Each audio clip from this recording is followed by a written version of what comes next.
0 o'clock. Have you ever stopped to think about the road beneath your feet? We see them every day. These ribbons of asphalt and concrete that connect our world. But their story began thousands of years ago, not as mere paths, but as the very veins and arteries of civilization. They were lifelines, built with sweat, stone, and incredible ingenuity. These ancient roads didn't just carry carts and soldiers. They carried the lifeblood of empires, the whispers of new ideas, and the seeds of the future. This is the story of how the world was built, one stone at a time. 1-0-0. Our journey begins in the vast Achaemenid Empire, the Persian Empire, under the rule of a visionary king, Darius I.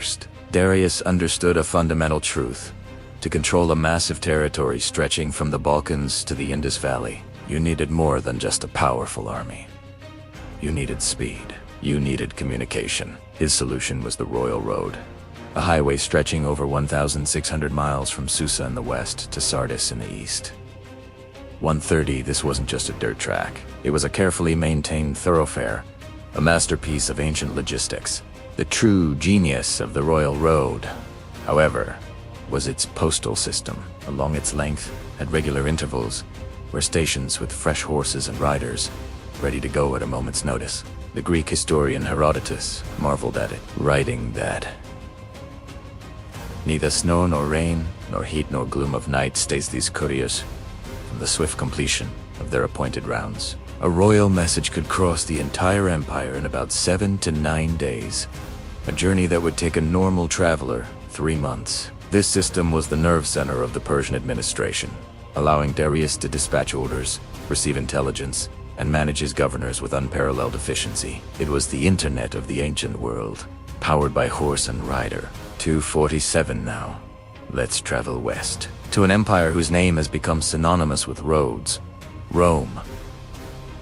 If the Persians mastered the art of administrative speed, the Romans perfected the science of road construction itself. Their famous saying, "All roads lead to Rome," wasn't just a metaphor. It was a statement of imperial policy and engineering prowess. For the Romans, roads were the skeleton upon which their empire was built. They were essential for moving legions quickly to quell rebellions or defend frontiers. They were the conduits for grain that fed the capital's massive population, and the pathways for governors, tax collectors, and citizens. 336, a Roman road was built to last. It was a complex, layered structure that we still marvel at today. Engineers would first dig a trench, sometimes several feet deep.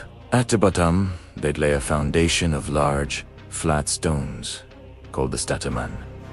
This provided a stable base. Above that came the rudis, a layer of smaller stones and gravel mixed with cement. Then, the nucleus, a layer of sand, gravel, and cement, which was compacted to create a smooth, hard surface. Finally, the top layer, the summa crusta, or pavimentum, consisted of large, tightly fitted polygonal paving stones. 420, the design was brilliant. The roads were cambered, meaning they were slightly higher in the middle, allowing rainwater to run off into drainage ditches that ran alongside them. This prevented water from pooling and eroding the road's foundation, which is why so many of these ancient highways have survived for 2 millennia. They built straight, whenever possible, cutting through hills and bridging valleys with impressive aqueducts and bridges, showcasing a relentless and practical ambition. The Appian Way, the first of the great Roman roads, is a testament to this legacy,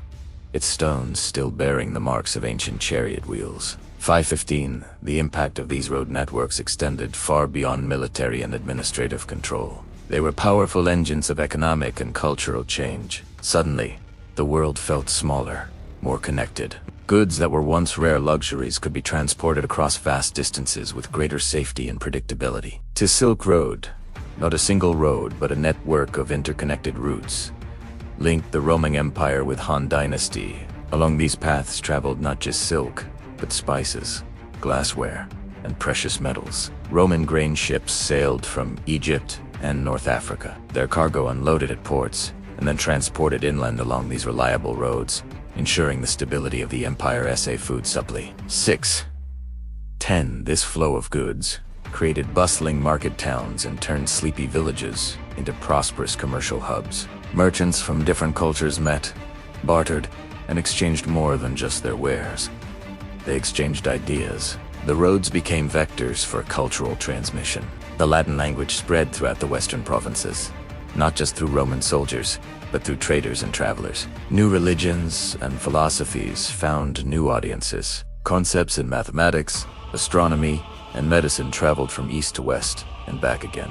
These roads weren't just routes for commerce. They were routes for conversation, for the cross-pollination of human knowledge and belief.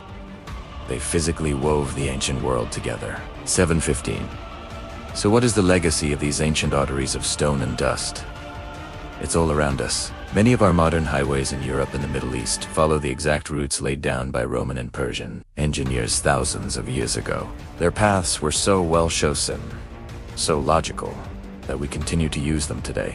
The very concept of a state-funded, state-maintained national highway system is a direct inheritance from our ancient predecessors. 755, but the legacy is deeper than just physical routes. These networks fundamentally changed the human concept of space and time.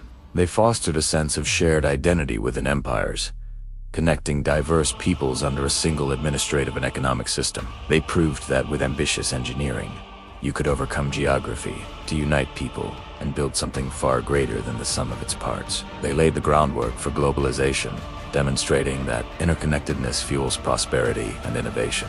845, from the rapid relays of the Persian royal road to the enduring stone highways of Rome. Ancient roads were far more than simple infrastructure. They were the scaffolding of empire, the conduits of culture, and the foundations of the interconnected world we live in today. The next time you're on a journey, take a moment to consider the ancient trailblazers who first paved the way. Their ambition and ingenuity are still carrying us forward. 930. Thanks for joining us on this journey through history. If you enjoyed learning about the engineering marvels of the ancient world, be sure to like this video and subscribe to our channel for more stories about how our past shaped our present. We'll see you next time.